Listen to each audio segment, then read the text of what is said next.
Now at 6, Carthage begins the process of cleaning up after a powerful storm tears through the historic square. Plus, in the moments before the storm, the sirens in Carthage remain silent and residents want to know why. And it's election day for Oklahoma and Missouri with a number of issues directly impacting your community and family. The 4 states' most watched news starts now. Roofs peeled up, trees and telephone poles down, roads completely blocked, and a lot of windows broken. This is just some of the aftermath from last night's storm as it tore through much of the area, including the Carthage Square. This is KOAM News at 6. I'm Dow Quick. KOAM's Fernandez Silva joins us live now, shows us some of the damage caused by last night's storm.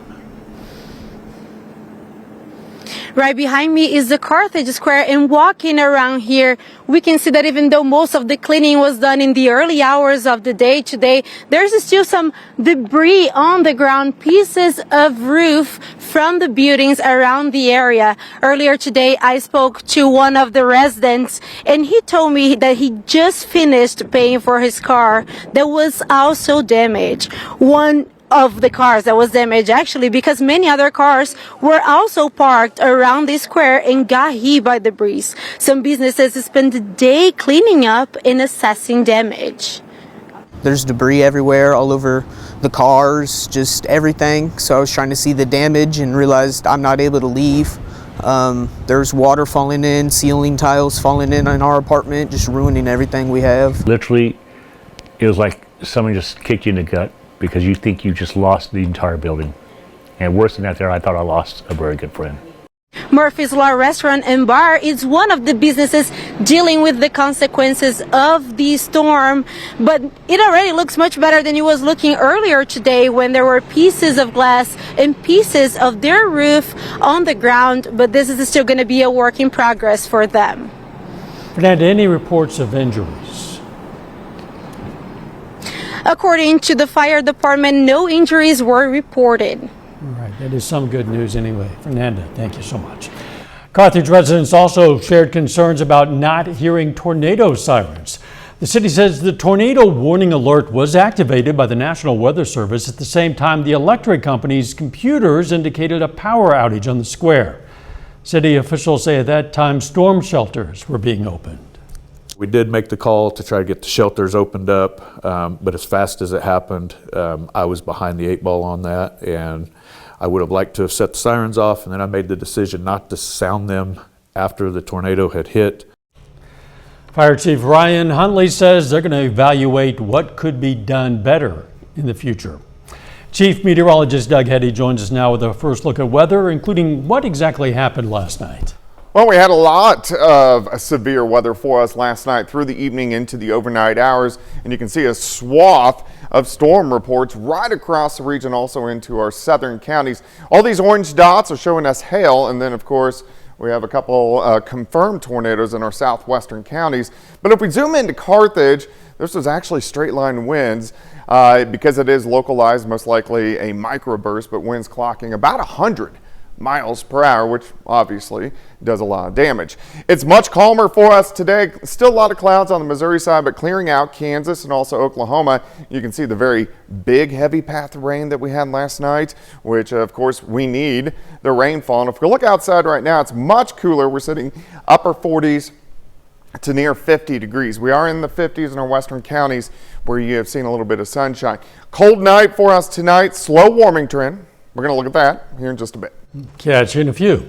This is election day in Missouri and in Oklahoma. Jasper County, Missouri voters are deciding on council seats, taxes, and school board positions. KOAM's Amber Jenkins is live at a polling location in Joplin.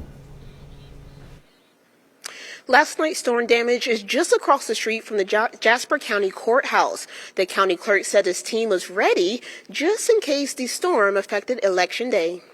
I was here all night long trying to come up with some contingency plans just in case there are some issues. The Jasper County Courthouse lost electricity after Monday night's storm damaged power lines nearby. We have to make sure that everybody who wants to vote has the opportunity. So if you have a polling location that wasn't open, then what we were going to do. So we had that all planned out, etc. Davis says the power returned just 10 minutes before polling locations opened. Even though sometimes there might be little glitches, maybe the poll pad might not stay charged up or whatever the case may be, we always have contingencies to make sure that when a voter comes in, they vote and they cast their ballot without a delay. Fortunately, the storm damaged no polling locations. However, poll workers say the weather isn't helping voter turnout. So far today, we've had a little over 100 voters, which is about 5% of our precinct.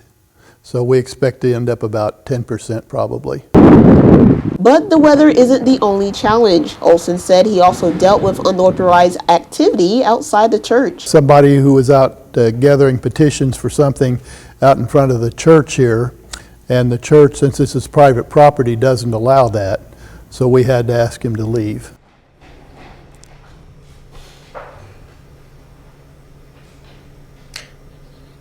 The polling locations will close at 7 p.m. tonight. We'll have the results at 9 and 10 tonight. Dow, back to you. We will indeed. That'll be on air, online, and on our app. Amber, thanks so much. City of Fairland, Oklahoma broke ground on a brand new Boys and Girls Club of Ottawa County. Funding for that project came through a partnership with the Cherokee Nation. The size of that new building will serve current kids as well as kids on the waiting list, and as one official said, kids in the future. We will be able to expand services in this current facility. Right now, in the space we're serving kids in, we're at capacity and we have a waiting list, and we really don't want that. We want enough space to serve all of the kids who need it here in Fairland, and so the opportunity to have more square footage to serve more kids is a big deal for us. And so this building, the moment we open, will alleviate that waiting list. The new Boys and Girls Club has scheduled its grand opening for this August. 2 Northeast High School standouts signed letters of commitment to play for the University of St. Mary. John's going to have details on the third Viking to join them coming up later in sports. But up first, Carthage wasn't the only community rocked by the storms last night. Communities in Greene County are beginning the cleanup process as well.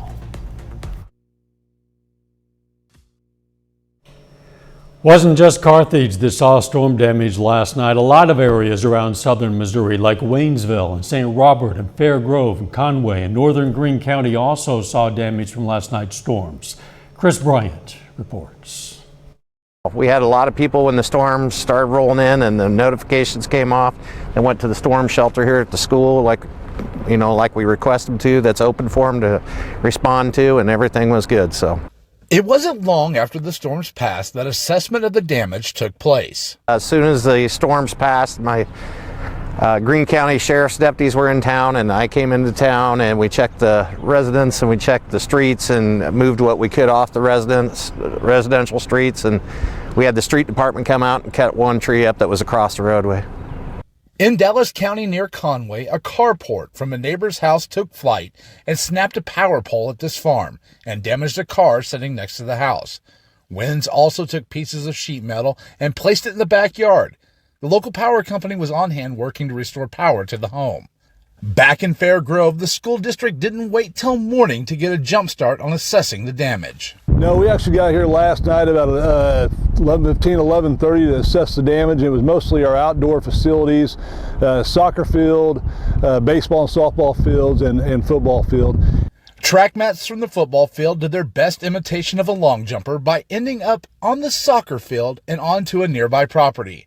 A set of bleachers at the softball field also were found not where they belong. The bleachers being thrown in the softball backstop, that was obviously significant. Then anytime you bend a baseball light pole, that is also something that's not usual, not typical. From twisted soccer goals to a bent light pole, even the goalpost on the football field adds a degree of difficulty when it comes to practice. For now, the goal at Fair Grove is simple. Well, I think we're just trying to get things ready so the kids can practice, so the kids can play safely, and we've already had our poles observed and looked at by Liberty Electric, and they're good to go. Fairgrove superintendent says the district has some damage to the HVAC systems on the roof of the schools. Says it could take a couple of days to fully get a grasp of the damage. A little bit later, the Cardinals and Mustangs face off on the diamond for an in-district championship rematch. John's going to have a preview of the big game coming up at Sports. Plus, it's going to be much colder as we go through the overnight hours for us tonight. Those details coming up. If you've been injured and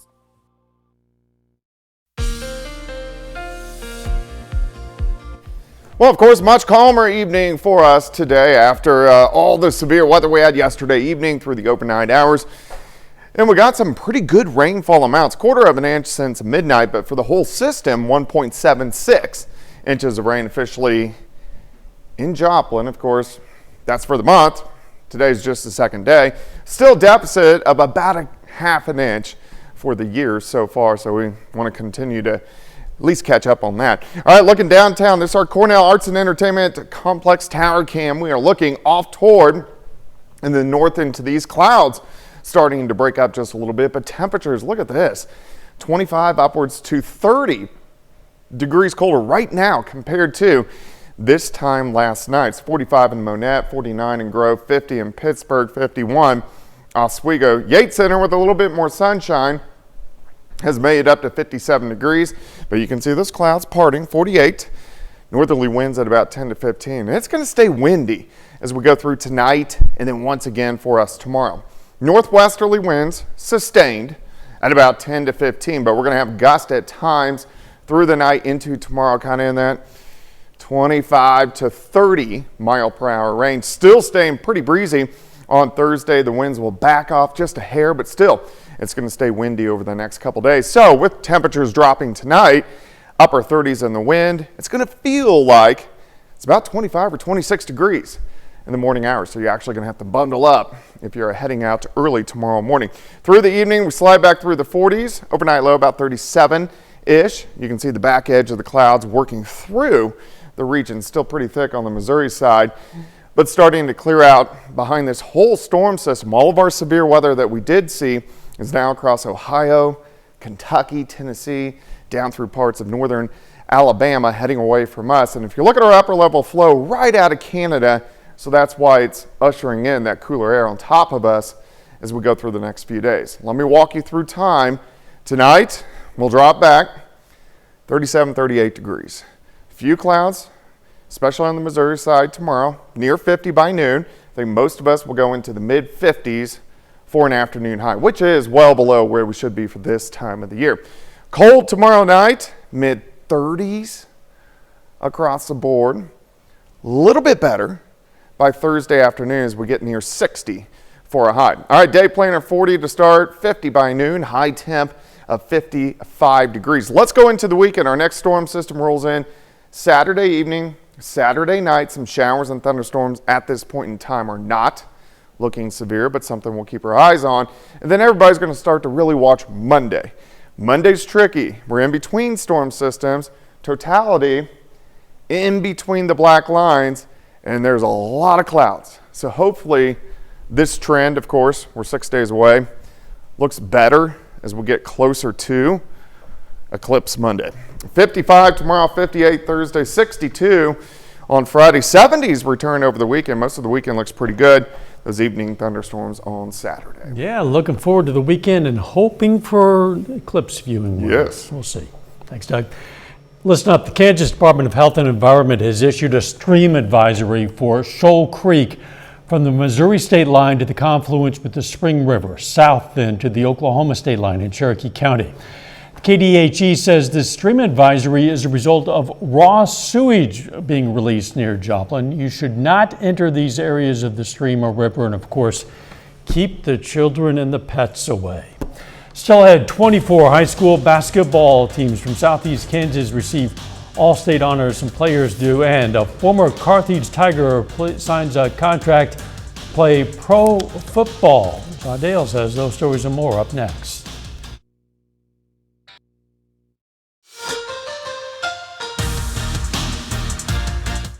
Two of the top student athletes at Northeast High School have already committed to the University of St. Mary. This morning, a third Viking joins them. Tayshawn Gaynor signs his letter of intent at Northeast to play football at University of St. Mary. The Viking senior joins his teammates Dawson Troth and Braden Young in committing to the Spires. Gaynor is an honorable mention all-conference running back as a senior. He says this moment has been a long time coming. I kind of liked the whole thing when I visited it, and the football coaches were real nice. They were real good. The plays were a little bit simpler and all that, and I have my two best friends going there too, so I kind of wanted to go somewhere I knew someone. It was pretty cool. I mean, I've been wanting to play college football since I was little. I always said I was going to do it, and today was the day I got to do it. And the Kansas Basketball Coaches Association releases its 2023-24 high school all-state teams today. 24 athletes from Southeast Kansas are represented, 14 boys, 10 girls. Lily Brown from Colgan and Keegan Yarrick from Fort Scott are the two girls that from our area that make first teams all-state. Then Erie's Ethan Dillinger and Pittsburgh's Mason English are two boys that are first teams all-state from the area. To see the full list of the other 20 local all-state basketball players, go to koamnewsnow.com/sports. Pittsburgh State football releases its 2024 football schedule today. The Gorillas will play one fewer regular season game than last year.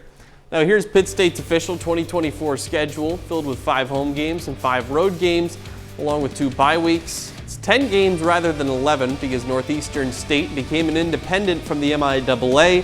According to PSU Athletics, the Gorillas' previously scheduled game with the Riverhawks is now left open. They choose not to fill that date with another opponent. Elsewhere in the MIAA, former Carthage High School wide receiver Arkell Smith, who went on to play college football at Central Missouri, he signs with the Edmonton Elks of the Canadian Football League today. Smith was a 2-time All-State wide receiver with the Tigers. At UCM, he was an AP first-team All-American this past season. The CFL season begins in June. It ends with the Grey Cup in November. Pitt State baseball coming off 2 consecutive road losses. Before hitting the road again to face the number 2 team in the country, the Gorillas have a game at home tonight. And the 24th ranked Gorillas trail Drury in the 5th inning, 2-1. Next up after this game, Pitt State plays a 3-game set against number 2 Central Missouri. That series starts on Friday in Warrensburg.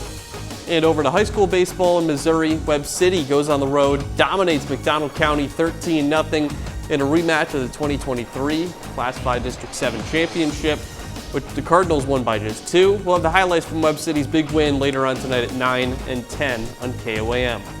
That's it for sports. We'll be back after this. Here's a look at what's coming up on KOAM News at 9 on Fox 14. We're going to have the latest results from tonight's local elections.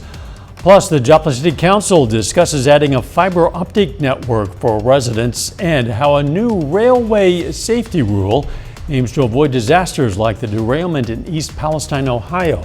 Those stories, a lot more. It's coming up tonight on KOAM News at 9 on Fox 14. Doug Heddy. Yeah, it looks like a much colder night for us tonight as we drop back into the upper 30s. Let's go 55 tomorrow, 60s by Friday. Final sports notes. Yeah, a story that we didn't get the chance to touch on. Yesterday, the Chiefs bring in a new backup quarterback. Carson Wentz is going to be Pat Mahomes' backup next year. Yeah, a different one every year. Yeah, feels like it. Hope he gets to sit on the bench a lot. Thanks for joining us. We'll see you right back at KOAM News at 10. We're going to leave you with another look at some of that storm damage in Carthage. Let's make it a great evening.